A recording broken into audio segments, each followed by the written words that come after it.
দিব, এখন ঝাড়া দিব। ওই যে ঝাড়া দিলাম, ওই যে দৌড় দিছে, ওই যে দৌড় দিছে বাবা। এখন রাত বাজে প্রায় 2টা 29, রাত 2টা 29-এ। এটা আমি কি দেখলাম ভাই, কি দেখলাম! হ্যালো গাইস, আসসালামু আলাইকুম। আজকে আমি আমার একটা হরর রাতের আমি সিন দেখাবো। মানে আমি বুঝতেছি না আমি কিভাবে বলবো বিষয়টা আপনাদেরকে। তো আমি রাতে আসলাম বাসায়, খাওয়া দাওয়া করে শুইলাম। খাওয়া দাওয়া করে শোয়ার পর বাইরে প্রচুর আওয়াজ শুনতে পাচ্ছিলাম, মানে অদ্ভুত আওয়াজ, কেমন যেন, আবার ভয়ও লাগতেছিল। তো আমি আসলে বুঝতেছি না যে কিসের আওয়াজ এগুলো। কুকুরেরও আওয়াজ না, আবার মানে যে কোনো একটা, মানে যে কোনো একটা পশুর আওয়াজ সেরকম। তো অনেকক্ষণ থেকে আছি, বাইরের এই অদ্ভুত আওয়াজগুলো শুনে আমি পুরো ভয় পেয়ে গেছিলাম। তখন আমি ভাবলাম যে সিসিটিভি ক্যামেরা চেক করি বাইরে কিছু আছে কিনা। তারপর সিসিটিভি ফুটেজে গিয়ে দেখি কি যেন একটা এখানে রয়েছে, যেটা আমি অ্যালার্ম বাজানোর সময় চোখগুলো জ্বলে উঠতেছে। আপনারা লক্ষ্য করবেন, এই যে এখানে কি যেন একটা আছে। হ্যাঁ, এই যে দেখবেন আমি যখন অ্যালার্ম বাজাবো তার চোখগুলো সাদা হয়ে চলে উঠবে। এই যে দেখবেন আমি এখন অ্যালার্ম বাজাবো, এই যে দেখবেন, এই যে এখন দেখবেন আমি অ্যালার্ম বাজানোর সাথে সাথে তার চোখগুলো একদম সাদা হয়ে উঠবে। আমি যখনই অ্যালার্ম বাজাবো তার চোখগুলো সাদা হয়ে উঠবে। এই যে দেখুন, এই যে দেখুন, এই যে একটা আলো দেখতে পাইছেন, এটা আসলে কি যেন একটা এখানে আছে, মানে এখানে যে কোনো কিছু একটা আছে, যেটার জন্য আমি পুরো ভয় পেয়ে গেছিলাম যে বাসার সামনে এটা আসলে কি। আমি যখনই অ্যালার্ম বাজাই তখনই তার চোখগুলো সাদা হয়ে ওঠে। এই যে আবার দেখছেন, আমি অ্যালার্ম বাজানোর সাথে সাথে তার চোখগুলো সাদা হয়ে উঠছে। আমি তো পুরো ভয়, মানে পুরো ভয় পেয়ে গেছিলাম। মানে এত রাত, মানে কাউকে যে ডাকবো এমন সিচুয়েশন নাই।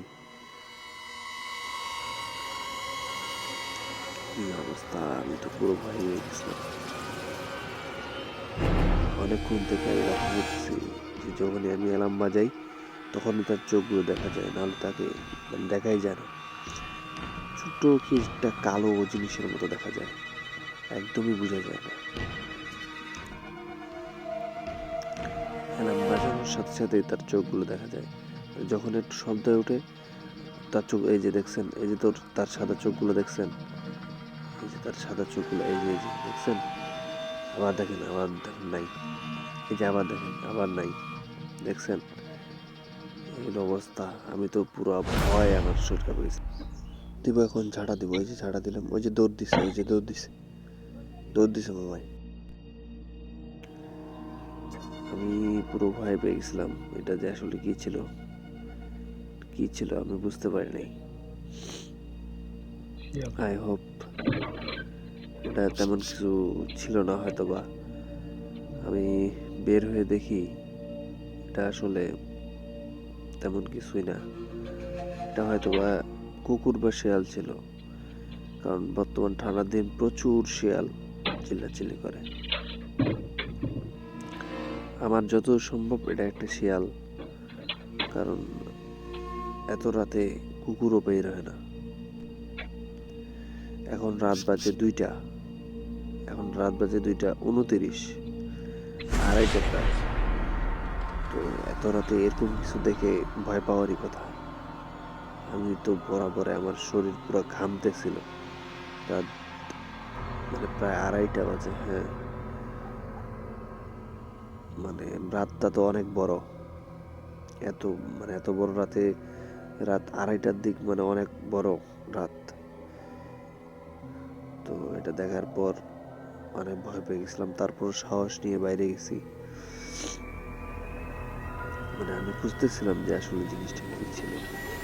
এটা হয়তো শিয়াল হয়, কুকুর হয়, কারণ এত রাতে শেয়াল বা কুকুর ছাড়া এদিকে কেউ আসার কথা না। তারপর অন্য কিছু হতে পারে। তারপর আমি খোঁজাখুঁজি করলাম, আমি আমার ফ্ল্যাশ লাইটটা মেরে খোঁজাখুঁজি করলাম যে আসলে এর অন্য কিছু ছিল না, কোনো কিছুর পায়ের ছাপ বা হাতের ছাপ ছিল না। পাইনি। খুঁজছি, এখানে আশেপাশে অনেক খুঁজছি, কিন্তু আমি কোনো কিছুই পাইনি। বাট আমি অনেক ভয় পাইছিলাম, এমন ভয় এর আগে কখনো পাইনি। তো ভাই, দাড়িটার দিকে এটা কি ছিল ভাই, অবিশ্বাস্য, এটা পুরো অবিশ্বাস্য ভাই।